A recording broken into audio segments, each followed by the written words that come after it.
BRICS expands to 17 countries. Saudi Arabia leads 6 countries to apply. Recently, Russian Foreign Minister Sergei Lavrov, speaking at the Primakov Reading International Forum, said that if all applications for membership are approved, BRICS could become a union of 15 to 17 countries. This format became BRICS, and now it's gaining huge attention, with a queue of countries asking to become full members, Lavrov said. If all the countries' requests are met, then the 5 countries will become a 15 to 17 country alliance.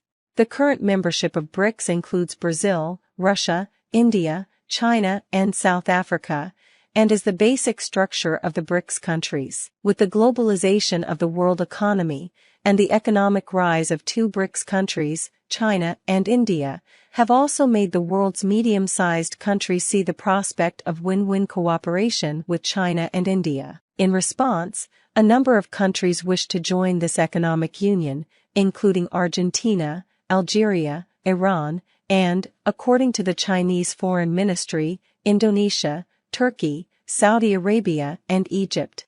Of course, with the Russian Foreign Minister's revelation, it is clear that there will be more countries seeking to join BRICS. And the latest news we see is that on December 7th, the Egyptian government issued a message saying that the country has joined the BRICS New Development Bank. The message said, the government has adopted the draft decision on the presidential approval of the agreement to establish the BRICS New Development Bank and the document for Egypt to join the bank. The NDB was established in 2014 as a joint venture of BRICS countries and officially opened in July 2015 with its headquarters in Shanghai. The BRICS Bank serves as a set of basic financial instruments for the BRICS countries, mainly for financing infrastructure and sustainable development projects in the BRICS countries as well as other developing countries. And with the upcoming China-Arab Summit in Saudi Arabia, it also means that the relationship between China and Arab countries will get closer and closer. And as the host country of the conference, Saudi Arabia is another country seeking to actively join the BRICS organization. Nurzdanov, an expert at the Institute of Contemporary International Issues of the Diplomatic Academy of the Russian Foreign Ministry,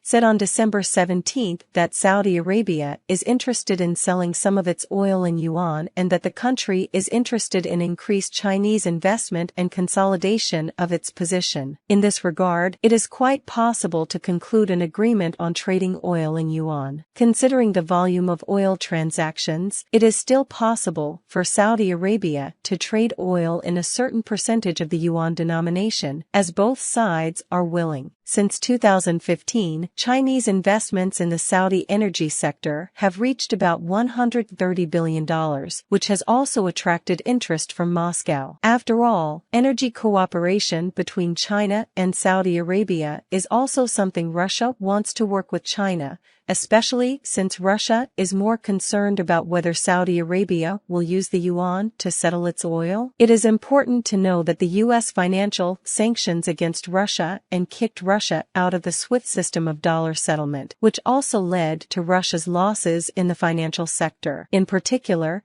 the U.S. and the West have frozen more than $300 billion of Russian assets, which has made it more urgent for Russia to find an international alternative to the U.S. dollar. Moreover, the draft 2023 defense budget passed by the relevant committees of the U.S. Congress includes the Russian Gold Ban Act. The document prohibits any U.S. institution from engaging in gold business with the Russian Central Bank or shipping gold out of Russia. Ayaz Aliyev, an associate professor at the Department of Finance for Sustainable Development at Russia's Plekhanov University of Economics, commented, "The sanctions on participation in gold and foreign exchange transactions with Russia are a continuation of the asset freeze restrictions. In this way, the West tries to restrict the Russian Central Bank and other countries or companies from using various instruments to settle with gold from Russia. With the incumbent Russia under U.S. and Western sanctions in the financial sector, Russia is naturally looking for an international alternative to dollar instruments. And with the internationalization of the yuan and its influence in international trade, this has led Russia to look to use the yuan as an alternative to the dollar for international trade settlements. In particular, the introduction of the digital renminbi has further reduced the cost of trade transactions and avoided the losses faced by both sides of the transaction due to the dollar exchange rate. Russia would prefer that the RMB settlement system be implemented within the BRICS organization, thus enabling non-US dollar settlement of interregional trade. With the announcement on November 7 by Leyla Zerrougui, the special envoy for major international partnerships at the Algerian Foreign Ministry, that Algeria has officially submitted its application to join BRICS.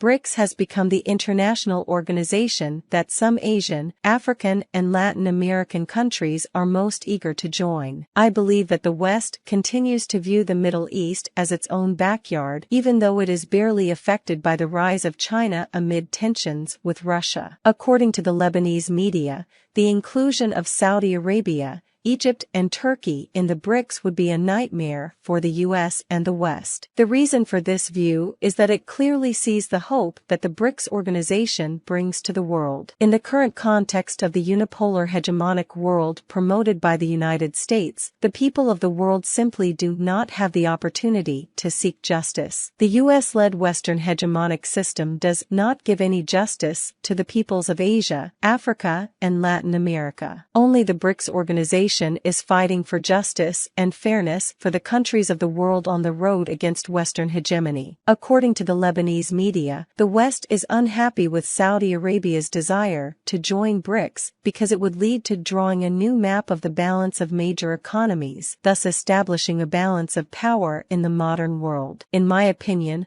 only by breaking the hegemonic system established by the West, by breaking this inherently unfair balance of power, will the Third World truly be reborn. In July of this year, BRICS International Forum Chairman Aynan confirmed the decision of Turkey, Egypt and Saudi Arabia to join the BRICS countries. Algeria, Iran and Argentina have also submitted applications for membership. The BRICS countries, which currently include Brazil, Russia, India, China, and South Africa, were established in 2006. According to Goldman Sachs Investment Bank, they account for about 25% of global output and half of global economic growth, as the BRICS countries account for 16% of global GDP. But with many countries including Saudi Arabia, Egypt, Turkey, and others applying to join BRICS this year, it also means that BRICS is about to face its first change in the midst of global changes. The BRICS organization is no longer just about its initial 5 countries, but will become more and more representative of more countries and systems in the world as more and more third world countries join.